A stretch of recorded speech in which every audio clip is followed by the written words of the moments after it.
غزوہ احد کے اندر، بدر کے اندر ایک رؤسائے قریش میں سے ہیں سہیل بن عمرو، قریش کے رئیسوں میں سے، سرداروں میں سے، اور ان کو خطیب العرب ہونے کا لقب ملا، اعزاز ملا۔ عرب تو ہر بندہ ہی خطیب اور ہر بندہ ہی شاعر، کیونکہ شاعرانہ مزاج، ان میں سے کسی کو اتنا بڑا لقب کہ پورے عربوں کا خطیب تو اس بندے کو ملا۔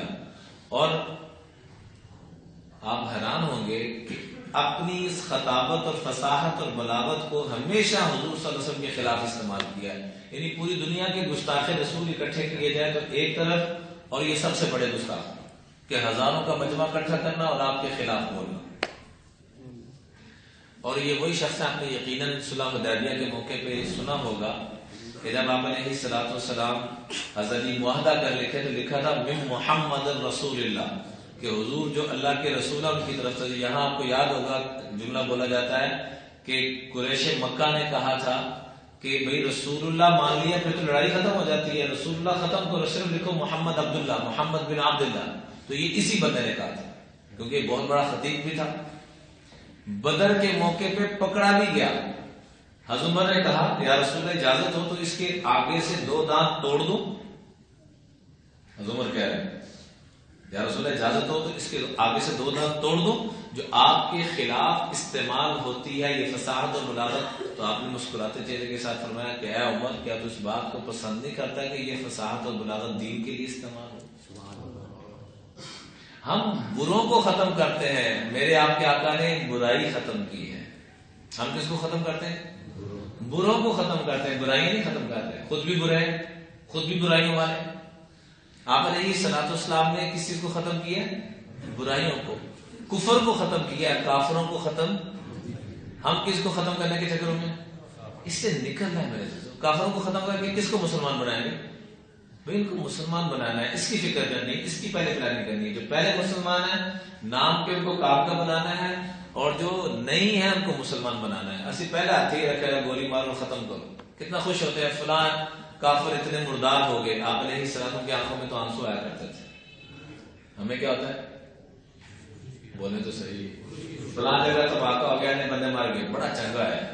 حضور تو یہودیوں کا، جو اسلام کے سب سے بڑے دشمن، اس کا جنازہ جا رہا ہے، اس پہ رو رہے ہیں۔ تو صحابہ نے کہا یہودی ہے، یعنی وہ یہ سمجھے کہ فوت ہونے پہ میں رو رہا ہوں کہ یہ بغیر کلمے کی دنیا سے چلا گیا۔ میں تو اس بات پہ رو رہا ہوں، اتنا خوبصورت انسان بغیر کلمے کے ہمیشہ ہمیشہ جلے گا جہنم۔ تو آپ نے کیا فرمایا؟ عمر کے اس بات کو پسند نہیں کرتا کہ اس کی فصاحت اور بلاغت دین کے لیے استعمال ہو۔ تو کہا کیوں نہیں یا رسول اللہ صلی اللہ علیہ وسلم۔ آپ علیہ الصلوۃ والسلام تشریف لاتے ہیں اور فتح مکہ کے موقع پر یہ بندہ سامنے آتا ہے، حالانکہ ان کا نام ان لوگوں میں سے تھا جن کے بارے میں حکم تھا جہاں ملے کو قتل کر دیجیے، ان میں سے یہ بھی تھے۔ تو پیغام بھجوایا کہ مجھے پناہ مل سکتی ہے؟ تو کہا کیوں نہیں پناہ ملے گی؟ ایسے بندے کو بھی گلے سے لگا دیا، اور گلے سے لگانے کے بعد مسلمان نہیں ہوئے۔ فتح مکہ کے فوراً بعد آپ علیہ الصلوۃ والسلام تشریف لے گئے ہیں۔ غزوہ حنین کا نام یقیناً سب نے سنا ہوگا کہ یہ واحد جنگ تھی مسلمانوں کی جس میں مسلمانوں کی تعداد 12,000 تھی، کفار 4,000 تھے، لیکن شکست پھر مسلمانوں کو بعد میں لانے پھر جب دل میں آیا کہ ہم زیادہ ہیں، چند نوجوانوں کے جو نئے نئے مسلمان ہوئے تھے، دل میں آیا کہ ہم زیادہ ہیں، ضرورت ہم جیت جائیں گے۔ جیسے ہمارے دل دماغ میں آتا نا کہ ہم ایٹمی طاقت ہو گئے، ہم یہ کر لیں گے، وہ کر لیں گے، ہمارے پاس جدید اسلحے آ گئے۔ میرے عزیزوں، اس بنیاد پہ تو صحابہ نہیں جیت سکے، میں آپ کہاں سے جیتیں گے؟ یہ دل میں صرف آیا تو قرآن کہتا ہے لقد نصرکم اللہ فی مواطن کثیرہ ویوم حنین اذ اعجبتکم کثرتکم فلم تغن عنکم شیئا۔ یہ تمہارے دلوں میں جو ہے وہ بھی چند کے دلوں میں آیا۔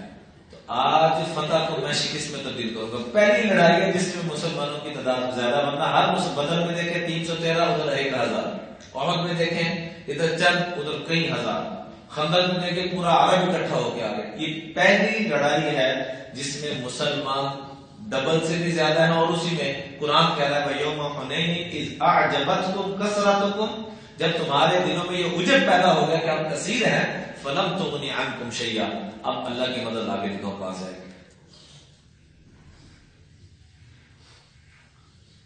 تو یہ سہیل بن عمرو اسی غزوہ حنین میں ساتھ جاتے ہیں دیکھنے کے لیے، 20 دن کا یہ سفر بنتا ہے، اور آپ علیہ الصلوۃ والسلام اس موقع پہ اس بندے کو 100 اونٹ گفٹ کر رہے ہیں۔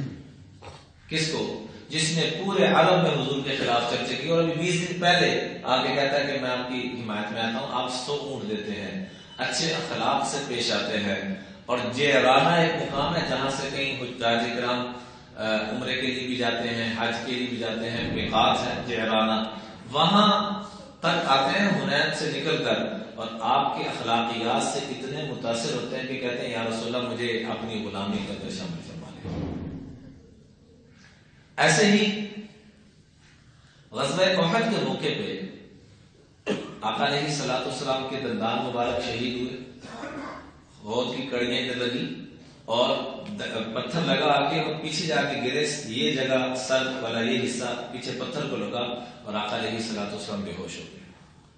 جب ہوش آیا تو صحابہ نے عرض کیا لو دعوت علیہم، یا رسول اللہ اگر آپ ان کے خلاف بد دعا کر دیں۔ اللہ اکبر، بے ہوش ہوئے، دندان مبارک شہید ہوئے، چہرہ شدید زخمی ہوا، اور پورا جسم چورا چورا زخمی ہے۔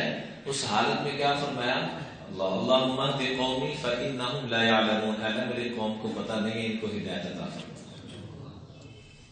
اور ساتھ ہی صحابہ سے کہا وَلَكِنِّي بُعِثْتُ دَاعِيًا وَرَحْمًا، میں اللہ کی طرف سے رحمت للعالمین بنا کر بھیجا گیا ہوں، میرا کام ہے دعوت دینا، ہدایت دینا، اللہ کا کام، میں ان کے لیے رحمت نہ کروں۔ اور کیا دعا کی؟ اللہم اہد قومی فانہم لا یعلمون، اللہ میری قوم کو پتہ نہیں، ان کو معاف فرما دے۔ اور حضرت عمر رضی اللہ عنہ سے وقت عرض کیا، قال عمر ربی لا تذر علی الارض من الکافرین دیارا، کہ حضرت نوح علیہ السلام نے دعا مانگی تھی کہ اے اللہ قوم میں سے کسی کو باقی نہ چھوڑنا جو کفر کی حالت میں ہے، سب کو تباہ و برباد کر دے۔ تو اللہ نے کیا کیا؟ سب کو طوفان نوح جب آیا سب تباہ و برباد ہو گئے، جو اسلام والے تھے وہ بچے۔ آگے سے آپ علیہ الصلوۃ والسلام کے سامنے عمر نے جب رائے پیش کی نا، تو آپ بھی یہ دعا کرتے، اس حد تک یہ اتر آئے، کوئی حد ہوتی ہے۔ آگے سے آپ علیہ الصلوۃ والسلام نے فرمایا وَلَوْ دَعَوْتُ عَلَيْهِ مِثْلَهَا، اگر میں بھی ان کے لیے بد دعا کر دوں، لَهَلَكْنَا مِنْ عِنْدِ آخِرِنَا، تو یہ اللہ کی قسم سارے کے سارے تباہ و برباد ہو جائے، آج سے لے کے قیامت تک آنے والے سارے تباہ ہو جائے۔ تو میں تباہی کے لیے نہیں آیا، میں تو رحمت بن کر آیا، میں تباہی کے لیے نہیں آیا، میں تو رحمت بن کر